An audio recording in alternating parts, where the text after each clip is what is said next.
আসসালামু আলাইকুম, কেমন আছেন সবাই? তো এখানে 1 পাউন্ডের একটি চকলেট কেক ডেকোরেশন করব। এখানে আমি কেকটাকে 2টা স্লাইস করে নিয়েছি। এবার কেকের উপরে সুগার সিরাপ দিয়ে, তার উপর ক্রিম দিয়ে, তার উপরে চকলেট গানাশ দিয়ে, তার উপরে চকলেট চিপস দিয়ে দিয়েছি।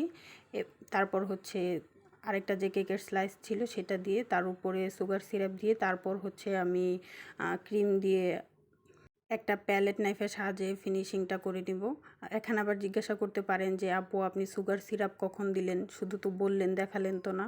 আসলে সুগার সিরাপ যখন দিয়েছিলাম তখন হচ্ছে ভিডিও করা হয়নি, এর জন্য হচ্ছে দেখানো হয়নি।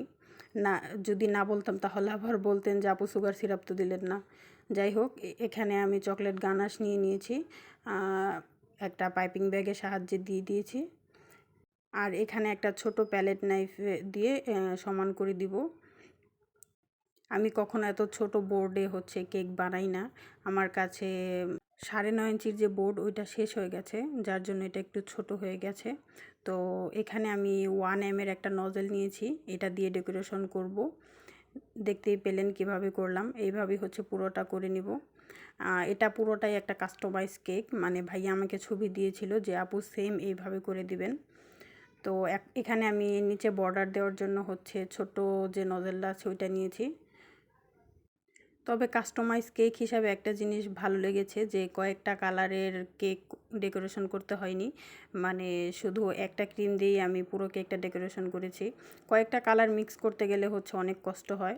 তো এখানে আমি হচ্ছে চকলেট আগেই কেটে রেখেছিলাম। আর চকলেটটা হচ্ছে একটু ফ্রিজে রাখার পর কাটতে সুবিধা হয়, না হলে হাতে লেগে যায়। তো এখানে হচ্ছে চকলেটগুলো উপর দিয়ে দিয়ে দিব। তারপর হচ্ছে আমি ফন্ডেন্ট দিয়ে হচ্ছে ভাইয়া যেটা লিখতে বলেছিল, মানে যার বার্থডে তার নাম লিখতে বলেছিল, আমি ওইটা লিখে আগেই রেখে দিয়েছিলাম কাল রাতে।